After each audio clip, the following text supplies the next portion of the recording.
भारत में खेलों को बढ़ावा देने के लिए नरेंद्र मोदी जी की सरकार ने जहां एक और बजट को 3 गुना से ज़्यादा बढ़ाया है, वहीं पर बहुत सारी योजनाएं खिलाड़ियों के लिए चलाई है, जिसमें टारगेट ओलंपिक पोडियम स्कीम और अन्य खेलो इंडिया सेंटर्स जो 1000 सेंटर्स हम देश भर में खोल रहे हैं। इसी के चलते बीएसएफ, जिसका बहुत बड़ा योगदान भारत की रक्षा सुरक्षा में है, वहीं पर बीएसएफ ने आज यहाँ पर लगभग 6 करोड़ रुपए की लागत से शानदार हॉकी एस्ट्रोटर्फ का निर्माण किया है।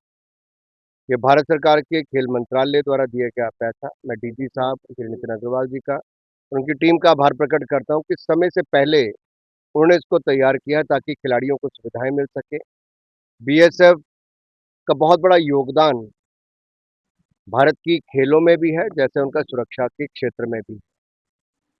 बहुत सारे ऐसे खिलाड़ी हमारे हुए जिन्होंने फौज में रहकर भी खेलों के प्रति बहुत बड़ा योगदान दिया। चाहे मिल्खा सिंह जी की बात करें, पान सिंह तोमर जी की बात करें, अन्य अजीतपाल जी से लेकर बाकी अन्य खिलाड़ियों की बात करें, इन सबका योगदान था। हॉकी की बात करूं तो भारत को 3 गोल्ड मेडल मेजर ध्यानचंद जी ने, तो बलबीर सिंह सीनियर जी ने 3 गोल्ड मेडल। तो एक समय ऐसा था कि भारत का स्वर्णिम दौर अगर मैं कहूं हॉकी में था। और फिर एक बार 40 वर्षों के बाद अगर टोक्यो ओलंपिक्स में ब्रॉन्ज मेडल भारत की टीम जीत पाई, तो अपने आप में वो सुनहरा पल 40 वर्षों के बाद आया, क्योंकि मोदी सरकार ने खेलों को बढ़ावा देने का कार्य किया और हमारे खिलाड़ियों ने शानदार प्रदर्शन किया। मुझे पूर्ण विश्वास है कि जालंधर, जो खेलों की सामग्री के निर्माण के लिए भी जानी जाती है, खेलों के लिए भी जानी जाती है, और ये एक कैचमेंट एरिया है हॉकी के खिलाड़ियों का। चाहे संसारपुर की बात करें, जालंधर की बात करें, अन्य क्षेत्रों की बात करें, तो ये हॉकी टर्फ जो है, ये ना केवल बीएसएफ के खिलाड़ियों के बल्कि इनके माध्यम से उभरते हुए खिलाड़ियों को भी यहाँ पर लाभ मिल सके, वैसा हमारा प्रयास तो पर खेलो खेलो hockey Khelo of India India के ना तहत जो पैसा नेशनल बांट रही है सरकार, तो खेलो इंडिया के तहत जो पैसा आप करोड़ रुपया बांट रहे हैं, लेकिन वो स्टेट की तरफ से आगे बच्चों को नहीं डिस्ट्रीब्यूट हो रहा। इस बार भी पंजाब में जो बच्चों को अपने देश से पैसा खर्च करके जाना पड़ा, तो वो इसका कुछ आप कर रहे हैं कि देखिए, खेल एक राज्य का विषय है, प्रमुखता राज्यों को ही अपनी जिम्मेदारी निभानी। भारत सरकार तो अपनी ओर से अन्य योजनाएं चलाकर, जैसे मैंने कहा टॉप स्कीम, जहाँ पे रहने, खाने और ट्रेनिंग का सारा खर्चा भारत सरकार वहन करती है, देश और विदेश का। और खिलाड़ियों को 50,000 रुपया महीना जेब खर्च भी देती है, जो एलीट एथलीट है, यानी कि 6 लाख रुपया साल का। और जो डेवलपमेंट एथलीट है, उनका भी बोर्डिंग, लॉजिंग, ट्रेनिंग सारा खर्चा भारत सरकार कहती है, और 25,000 रुपया महीना जेब खर्च अलग से देती है, यानी कि 3 लाख रुपया साल। इसी तरह से जो हमारे खेलो इंडिया अकेडमीज हैं, उनमें जो खिलाड़ी खेलते हैं, उनके बोर्डिंग, लॉजिंग, ट्रेनिंग पे 5 लाख रुपया साल का खर्च और 1,20,000 रुपये जेब खर्च अलग से देती है। तो भारत सरकार की ओर से हजारों खिलाड़ियों को मदद भी की जाती है, प्रशिक्षित भी किया जाता है और आगे बढ़ने के अवसर भी मिल रहे हैं। अगर किसी राज्य में कोई कमी है, तो राज्यों को उसमें सुधार करना है। जी सर, हॉकी धुरंधर जो जो है है नेशनल उसमें खेल है। आज तक बहुत सारे युवा प्लेयर हैं, लेकिन अब इंफ्रास्ट्रक्चर की कमी के चलते ना तो गाँव से बच्चे बाहर आ पाते हैं। पंजाब सरकार ने कहा कि हम यहाँ खोलेंगे, कुछ खोलेंगे, वो भी खोलेंगे। तो गवर्नमेंट भी अपने पैरों पर वापस लगी। देखिए, मैं पंजाब एक ऐसी क्षेत्र था, मैं तो यहाँ जालंधर में मेरा पढ़ाई भी हुई, मैं खेला भी। मैं इतना ही कहूँगा कि पंजाब को जाना जाता था खेलों के लिए, खिलाड़ियों के लिए, खेल सामग्री के निर्माण के लिए। अब पंजाब का नाम जो गलत चीज़ों के साथ जुड़ना शुरू हुआ है, वो एक चिंता का विषय है। सरकारों को जागना भी चाहिए और कदम भी उठाने चाहिए।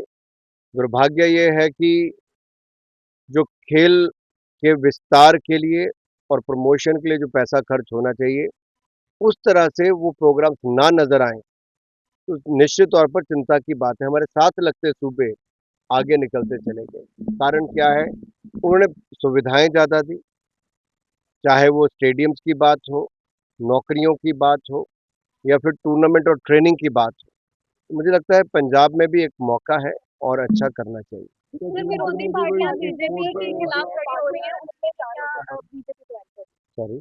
सर, विरोधी पार्टियां जो है वो बीजेपी के खिलाफ खड़ी हो रही है, हाँ ये विरोध है। बीजेपी की ताकत दिखती है कि बाकी किसी में दम नहीं कि भारतीय जनता पार्टी का सामना कर सके।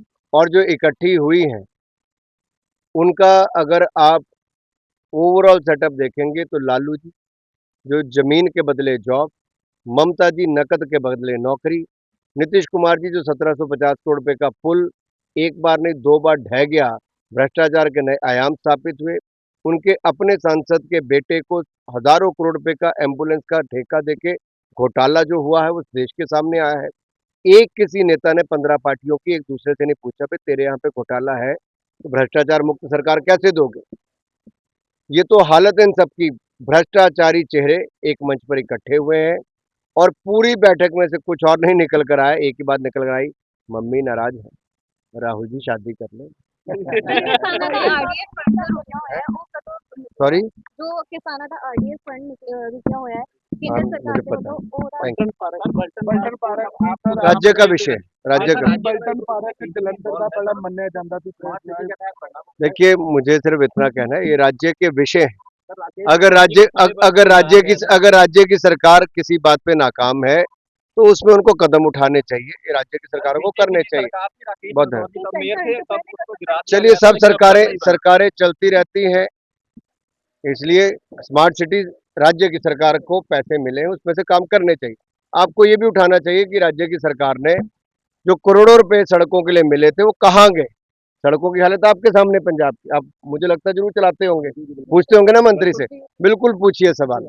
हॉकी नेशनल स्पोर्ट है लेकिन फिर भी क्रिकेट दे तुलना की जाए तो हॉकी का क्रेज इतना नहीं है। आप कितने हॉकी के मैच देखती हैं? लेकिन सर क्रेज ज्यादा क्रिकेट है, इस बारे सरकार की कर रही है। नहीं सरकार नहीं, आपको ही करना है, हम तो सबके लिए कर रहे हैं। चलिए।